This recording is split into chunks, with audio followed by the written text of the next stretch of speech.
Welcome to Train Freediving. You're on the sofa with Sarah, Nathan and Lady for my competition training vlog number 3.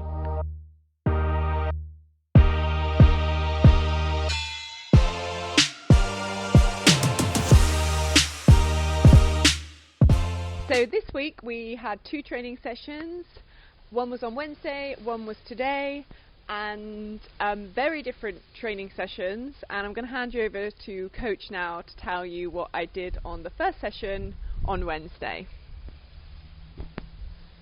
Yeah, so on Wednesday I had you do 2 different exercises. The first one was kind of like a competition simulation, so I had you do the standard warm-up that you do before comp. And then you were supposed to do 110 meter dynamic, but you ended up coming up at 100. Not for any bad reason. She just came up early because she thought she had done a little bit farther than she had. Because remember in the last vlog or the vlog before that, I mentioned that I have a habit of overshooting the target dive that Nathan tells me to do. Well, this time I was like, I'm not overshooting, so ended up undershooting. But actually he told me that was better for me to do that slightly than to have overshot, so wasn't in the naughty books. Yeah, so after that dive, then I had you do 2 sets of an O2 table. So it was 8 by 30 meter FRC, not sprints, but you were swimming relatively quickly, so just to like consume oxygen a little bit quicker out of the muscles. And then we were having you do relatively short recoveries, so I think it was 4, 6, 8, 8, 8 breaths between each lap. It was something like that, and we're bad at remembering exactly, but I think the first one was 4, 6, 8, 8, 10, and then the second set was 4, 6, 6, 8, 8. Yes. Just to make sure, and I was basically calling out number of breaths just to make sure that your lips were turning slightly blue for the second half of the set. Why did you want my lips to be turning blue? Like, shouldn't people try and avoid that? Yeah. I think in general, when you're diving and training, you want to be as clean as possible. So under, let's say, 90% of the exercises that you're doing, you should be striving to do them clean, pink lips, as fresh as possible. But if we're doing an O2 specific training, we need to know that your oxygen is decreasing. So normally, like, you don't want to push to the point of having an LMC or a blackout, but you do want to have, if possible, mildly blue lips where they're recovering back to pink after 1 or 2 recovery breaths. And this is showing that we're dropping the oxygen just enough to create like some symptoms of hypoxia, and then hopefully some adaptations to low oxygen. And at this stage in my training cycle, why did you have me do that specific exercise? What do you actually mean by that specific exercise? So why did you have me do that training session, sorry? Oh, yeah, well, I mean... Like the exhale dives, what was the benefit for me at this stage of my training cycle? Yeah, well, I think realistically the only way to train hypoxia correctly is to do it on exhale. So whether it's on FRC or RV, if you're trying to do hypoxia training on inhale, you can only mix hypoxia with everything else, so strong urge to breathe and high levels of CO2, where if you're doing on exhale, it's possible to get hypoxia relatively comfortably. But then in your particular case, like, I think the level that you're at, you could be doing your hypoxia training on full exhale, but since you don't do that much deep diving and you don't do a lot of exhale training in the pool, you're not as comfortable on RV. So I wanted you to do FRC the first time. The next time you might do FRC plus a little bit of extra exhale, and then maybe by the third time, closer to competition, you can be doing the exercise on full exhale, just to ease yourself into it, so it's not like massively uncomfortable or a shock to your system, just suddenly going on empty lungs. Yeah, I was actually quite surprised how enjoyable I found it, because I don't normally do well on empty lung stuff. Because it's not, I don't practice it very often. Of course, it's more uncomfortable for me, so I don't look forward to doing it in my training sessions as much. But this particular training session, in the way that we did it, in the way that we paced it, I actually really enjoyed it, and I really could see the benefit in doing it. And at the moment, yeah, I've got my eyes on the competition training dive in like 7 weeks now, so I'm really thinking, God, this has taken me one step forward, like I need this, and that's all the thoughts that are going through my head mentally, is like, this is the training that's going to make me stronger, more capable, more able to deliver the dive on the day. So that's always staying with me, which does help. But also I did enjoy it, and the first set that we did, I think I took it a little bit slower on the laps. Yeah. And I actually asked Nathan at the end of that set, you know, how fast or slow should I do it in between the recovery breathing? How fast should I be diving? And he said I could pick up the pace a bit. So on the second round, I actually did more sprints, and I personally just love sprint diving in the pool, so I really enjoyed that more than taking it a bit slower. And of course, obviously, you've got the benefit that you're coming up a lot quicker, so there is that as well. But I just find it fun to go fast, so which is funny because actually on dry land I don't like to go fast at all. So that was Wednesday, which all went really well.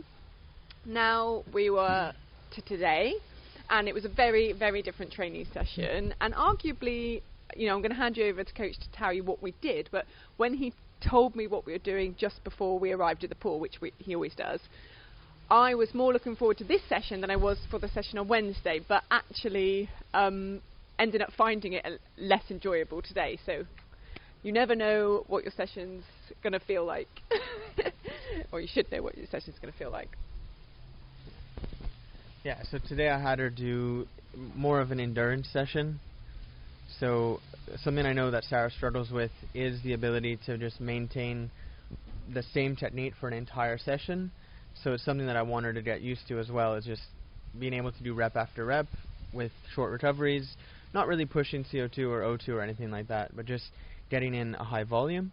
So today I had you do 6 by 60 meter dives with 1 minute recovery as the first half of the set, and then after giving her a few minutes to give your feet a break from the monofin, then she was supposed to do another 6 60 meter dives for a total of like 720 meters, but the second 6 could be at her own pace, so it wasn't going to be, I wasn't going to be keeping you at that 1 minute recovery mark. You could have done it however you wanted. But then I think at around, was it 2 or 3 on the second set, you realized that you're already getting tired. You weren't really feeling like 6 was the right number, so then we ended up doing 6 in the first set and then only 4 of the second set. For a total of 600 meters altogether in the session, yeah. And one of the reasons we did today was for the volume, right? Yeah, it's something that I realized is happening occasionally in Sarah's diving, is that I might need her to do 5 90-meter dynamics or 3 to 400 meter dynamics in a session, and that's really that's the most specific training we can do. That's the training that's really going to make the biggest difference in her getting to her goal. However, the only problem is that sometimes on those sessions, even though the breath hold's easy for you and each individual dive is easy for you, towards the end of the session your technique starts to fall apart and you start to drift around in the pool, maybe make mistakes that you were making a year ago. You don't make them in general, but then you just start making them again on these final dives. So it shows that the fatigue is having a negative impact on the quality of your training. And then we're in this problem where I need you to do more training for your breath hold, but we're not able to do the correct amount of training because it's negatively affecting your technique. So I need you to do these types of sessions like today to build the, let's say, build the volume, build the endurance, and then you can use that endurance to do better quality, more specific training later on. Gotcha. And the other thing that we've introduced in the last 3 weeks as well, 2 weeks, is I've actually started doing more cardio as well, because I think that was also going to benefit. Oh, it's so windy here today, sorry. We thought that was also going to benefit me as well, because I do a lot of strength, I do a lot of conditioning a lot of mobility classes to help with my back, and I do some aerial yoga, but I'd kind of dropped off my gym stuff, and I'd also dropped off the swimming that I was doing a lot of last year and the year before that. And actually, when I am doing the swimming, it really helps with my overall fitness, and it means the endurance is better actually in my dive. So I've been swimming again, and also started running. Just once a week, but I'm not really a runner, so it's kind of a big deal. But I have kind of enjoyed it actually, and again, I kind of, in my runs, I visualise like my target dive, and I make sure that I'm using my mental time within that run properly as well to prepare for my dive, as well as like my general fitness. So I feel like that's worked well as well. Yeah, I think mentally, if you can do a run, which is, let's say, 15 to 25 minutes straight without stopping, then if you're training correctly in freediving and not killing yourself with it, then doing a full session shouldn't feel as bad, and psychologically it's very easy. But then on the other side, yeah, I agree, like, although the diving training is the most important for your diving performance, if your general fitness, so your cardio, your strength, and all those things aren't where they could be, then you're always going to have trouble. And the analogy I always say to people is, if it's hard for you to walk up 3 flights of stairs, how do you think it's going to feel to hold your breath for 3 flights of stairs or something? You know, some type of, you can do that type of thought experiment to say, yeah, the more fit I am to do anything while I'm breathing, the easier it is to do it while I'm not breathing, right? Yeah. Okay, the camera totally died then. I forgot to charge the battery, sorry. So just going to pick up where we left off there. I think I was saying that for me, the dives today did feel a little bit more challenging than I expected, and I did have that sense of fatigue, but I was actually really proud of myself, because in the first set of 6 60s with 1 minute recoveries in between, probably halfway through I started to get a bit of an urge to breathe. No contraction, but just more of like a rising sense of like, urge to breathe. And this time last year, that feeling would have really freaked me out, and it would have made me just stop, and I would have come up and I would have said, enough, I'm not doing this exercise, and that would have been the end of it. But I managed to actually control that feeling this time, keep my focus and keep on with the exercises. So that was like actually a massive win for me, so I'm taking that one. And then on top of that, because it wasn't just the end after that set of 6, I had to get back in and do another. Initially it was going to be 6, but then, as Nathan said, we dropped it down to 4. And after going through that first 6 and like it not feeling completely comfortable, also I would have probably said I'm not doing the next set, but I did do the next set, so I'm also really proud of myself for doing that. So yay, taking that win. So overall I think 2 very interesting sessions for me this week. Nathan's definitely pushing me out sort of my comfort zone, and I'm just keeping my eye just a little. But I'm definitely, I'm still enjoying the training, which is always what I aim to do. But some of the drills I'm having to dig deep and say, like, this is what I need to now get me to that next stage and achieve my target goal. So that's about it, I think, for this week. Anything else to add, Coach? Actually, to be honest, I wanted to add just to what you were saying about last year you wouldn't have pushed yourself, or you wouldn't have been able to maintain focus or maintain composure to finish an exercise when you have the discomfort coming. I kind of want to take that moment to say to people that, like, I think in freediving a lot of us believe that the only way to get good is to be mentally tough and to push yourself really hard. And we look at divers around us who are doing these insane CO2 tables and killing themselves in training, and I know I used to believe that. Like, I used to think the only reason I'm not any better is because I'm not pushing myself hard enough. And then I fell in this trap where I believed, well, maybe I'm never going to be good because maybe I don't have the ability to push myself hard at all.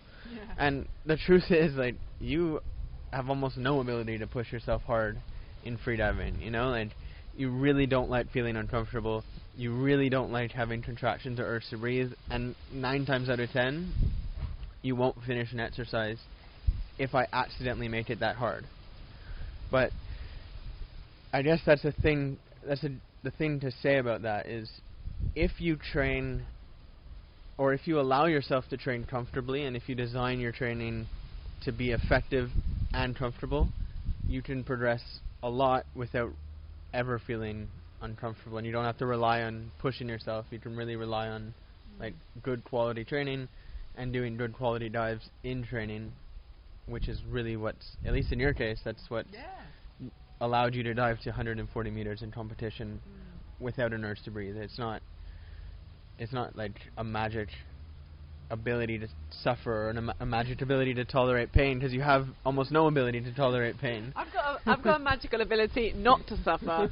Yeah, totally. I agree with everything you're saying, and yeah, it's a gradual process for sure. Like, if you want a quick win, you want that instant, you know, maybe you can suffer through all of this and like push yourself and really get there, but that's going to stay with you. Like, it stays with me. You know, if I've had a session which feels horrible, like, I don't want to go back and do that again. You know, this is my spare time. This is what I choose to do for fun. So if I'm not doing it for fun and enjoyment, and also for me, relaxation is a big part of this. Mindfulness is a huge, huge part of this. If I'm not getting that out of this, then yeah, I'm not going to choose to do it. So I'm proud of myself today for being one step further than I was last year, but I'm still not, and would never be anywhere near like Sufferland. So yeah, it's a really good point to make, and thank you for bringing that up. Yeah. So that concludes today's session on the sofa, and thank you so much for tuning in, and all of your comments and shares and everything. Keep them coming in, and we do try and answer everything. So thank you, and see you in a week. Bye.